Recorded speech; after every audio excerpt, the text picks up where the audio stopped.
What's going on, guys? Gamer Dude back once again, bringing you some more informative gaming news. But before we begin, you'll know the routine, or at least I hope you do by now.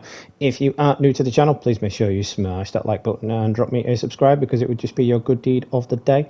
Same applies if you are a returning viewer. Now then, it appears that the veil has been lifted. As you can tell from the title, Microsoft is actually wanting to cut the red tape, so to speak, between console exclusivity. So in this video, we're going to be breaking down everything I've found on this, why they want to do it, and if it is indeed a good idea. Because you guys know me, I've always been an avid PlayStation fan, but there are a couple of games on Xbox that have caught my fancy as well, and I've been unable to play because I've been such a big PlayStation guy. So anyway, on with the show. A new report suggests that Microsoft's big boss, Satya Nadella, wants to bring more Xbox games over to PlayStation as soon as possible. With the instant success of the recent game Sea of Thieves, found on Sony's platform, considered a key test, it seems like the writing is on the wall at this point. Now, Microsoft leadership reportedly wants there to be no red tape between the two companies. So nothing at all will be stopping the company's most valuable IPs like Halo, Gears of War, etc. from coming to competing platforms. So as you may or may not know, I mean, if you've been living under a rock, you may not know, Activision, Blizzard and Activision, of course, are now owned by Microsoft, which means a lot of games that were on both platforms now won't be, or games that were on a single platform now won't be. But with this cutting of the red tape, it seems like they may actually decide against that. So Crash Bandicoot is one of those, for example. It started life on PlayStation. It's been a PlayStation exclusive for years. And then PlayStation kind of broke that veil. They allowed the Insane Trilogy remaster to go onto Xbox. But then later on, of course, with Microsoft purchasing Activision, everybody was scared that, you know, the next Spyro game, the next Crash Bandicoot game, hell, even the next Call of Duty game would be Xbox exclusive. Until, of course, they said, no, don't worry, Call of Duty is going to be on both, you know, because they would lose a crap ton of money if they did that. But yeah, my point being, it looks as though now that they're cutting that red tape and lifting the veil, that console exclusives could be a thing of the past, because we've already seen a lot of PlayStation games move over to PC as well. So yeah, what else did I find? Now, according to Windows Central with Jez Corden, reporting that an operation known internally as Latitude is underway. This operation plans to bring more Xbox IP to PlayStation and Nintendo, which is part of Nadella and CFO Amy Hood's mandate to increase the margins in every department. The plan pushed by Microsoft leadership intends for no red tape internally or nothing to be off the table when pursuing the initiative. This directive has reportedly sparked debate and unease within the company itself, and more Microsoft-owned games are already under consideration to come over to PlayStation. So that's a win-win, really, you know. But because, like I've said, I've always been that guy. I've always been that PlayStation guy.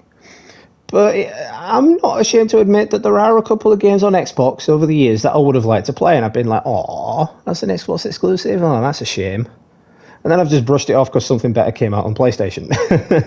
But yeah, with this happening, it does appear that the console wars may now finally be over. If they can work in partnership with this, and if PlayStation agrees to do the same, then console exclusivity will be dead. It'll be gone. Now all we need to do is get rid of live service games and we'll be golden. So yeah, moving on.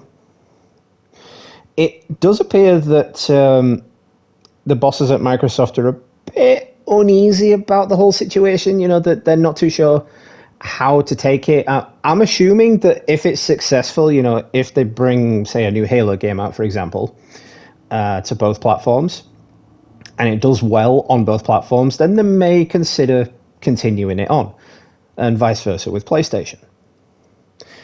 However, if a new Halo game comes out for both platforms and it doesn't do well, then that could be Microsoft's way of saying, well, we lifted the veil, we cut the tape, we tried it, it didn't work, on go the console wars.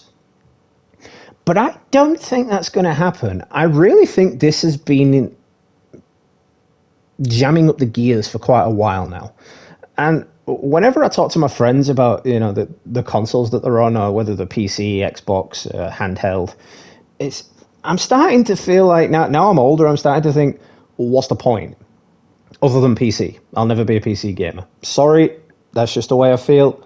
If you're a modder and playing on PC, to me, that is not gaming. In-game cheat codes, fair game. But if you're just modding the game and breaking it and then moaning to the devs when it breaks, that's your own fault. So I've got no sympathy for PC gamers. Anyway, what I'm trying to get the point I'm trying to get across is that it could be very good for both PlayStation and Microsoft in a way that's not been seen, like, ever.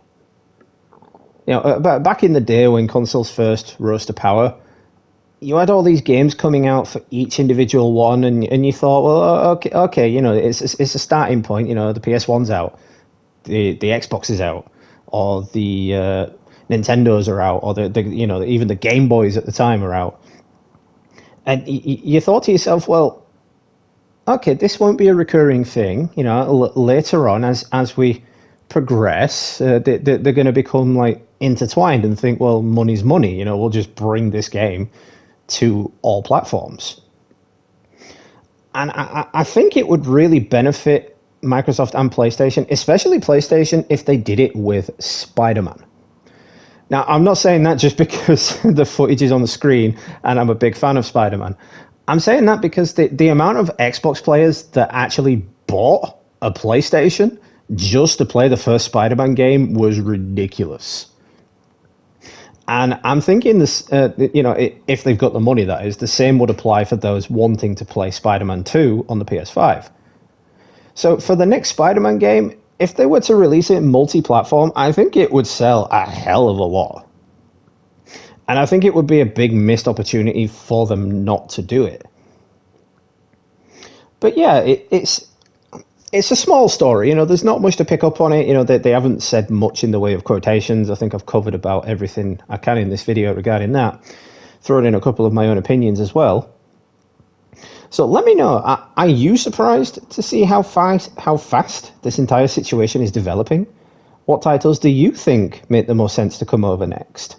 Let me know down in the comment section below. And of course, once again, if you are new to the channel, please make sure you smash that like button and drop me a subscribe, because it would just be a good deed of the day. Same applies if you are a returning viewer. Stay tuned for more content from yours truly. This has been Gamer Dude. Happy gaming, and I will catch you all in the next one, guys.